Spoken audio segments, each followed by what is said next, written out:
Hi friends, welcome back to my channel. So as I promised, today we're going to talk about more about the chakras. I'm going to tell you about the 7 chakras in our body, and I'm going to explain a little about each one of them as it is explained in Ayurveda. But before I do that, I want to tell you a little bit more about Ayurveda itself and about massage. Let's start first with Ayurveda.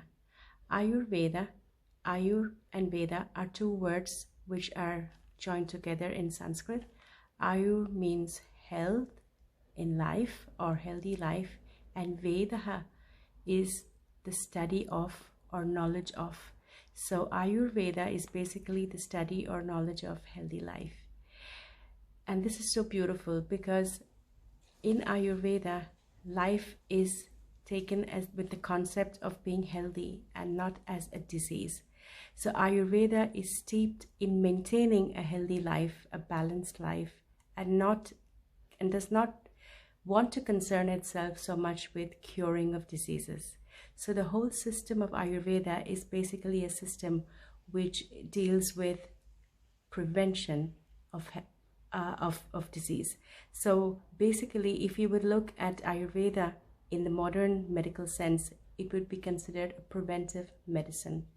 Ayurveda teaches you how to live a healthy life so that you will not end up in disease.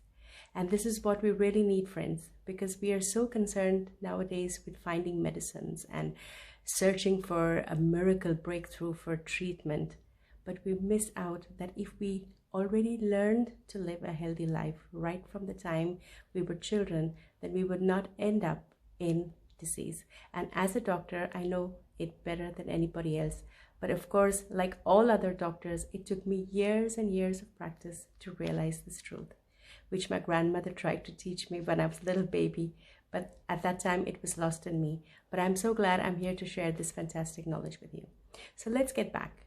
So having said that, my technique, which is known as the Uttara Chakra Massage or the UDK technique, is steeped in Ayurveda as its foundation, but also in Thai spa treatments or Thai massage, which is also basically derived from Ayurveda because the Indians, along with the Buddhism, this method, Ayurveda, it's spread all over the East to China and also to Thailand and Japan and Indonesia, where Ayurveda is still practiced. So it could be called by different names, but the basis is still Ayurveda. Now, so getting back to the massage, why massage? Massage is a technique where the practitioner uses his hands or another part of his body, for example, the elbows in some systems or the feet in some systems, to touch the body of the patient on the skin or the exterior. It could be on the skin of the body surface or it could be the skin of the scalp.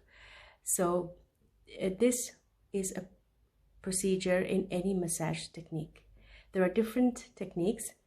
How many strokes, how deep the strokes are, what type of strokes, the form of the stroke, the depth of pressure of the stroke, it all depends on the different massage techniques.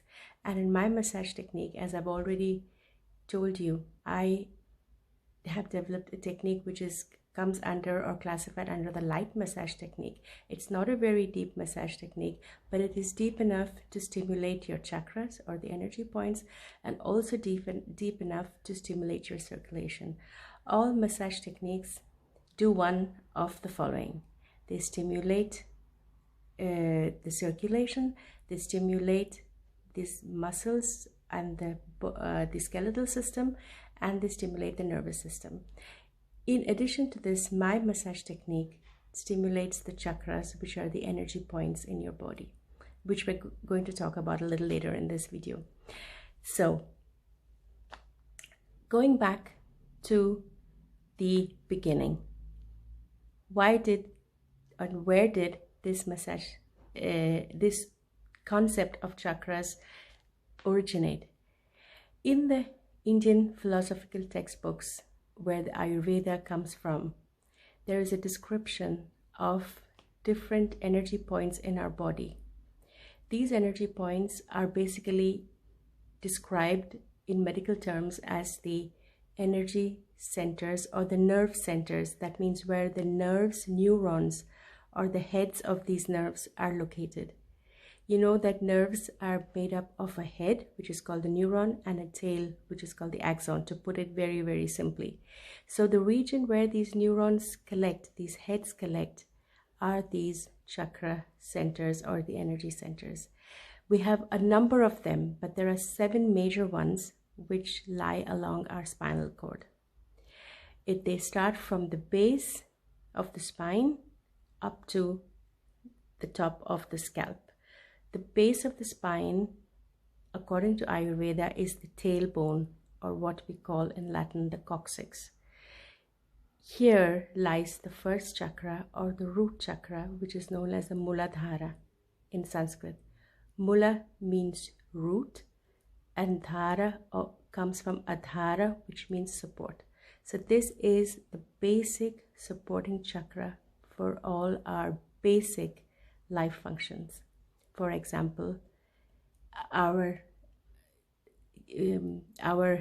desire for living, our desire for protecting ourselves, our desire for security are all rooted in this chakra. This chakra is anatomically described as being in the perineum, that is the region between the sexual organ and the anus. So this chakra is the root chakra.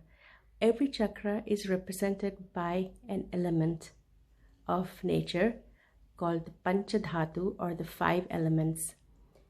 In this case, the Muladhara chakra, because it is the ground chakra, the bottom chakra, this is the earth element. So it is through this element that we are grounded and bounded, and the same thing with our bodies.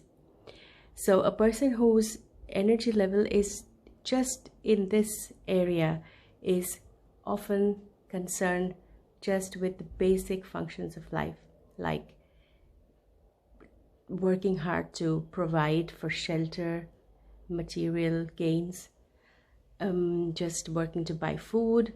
And it's not that the person is poor, but the person doesn't think beyond this because the energy is at this level. And that's not bad. That's just how some people are born, and that some people, they don't want to go above this level. But when the energy is at this level, it's very basic and it's very vital, because without this energy, you won't be able to survive. So it's a very basic energy. So this is about the Muladhara chakra. The next chakra is the sacral chakra, or what we call the Svadhisthana chakra in Sanskrit. So this chakra is the sacral chakra, and it is concerned with, it is situated at the level of the sacrum. That means if you look at the spinal cord, where you have the area just above the tailbone, it's located there. And this is the sacral chakra, or the Svadhisthana chakra. The word Svadhisthana comes from the word Svadhishtaha, which basically means pleasure or taste. So this chakra is concerned with the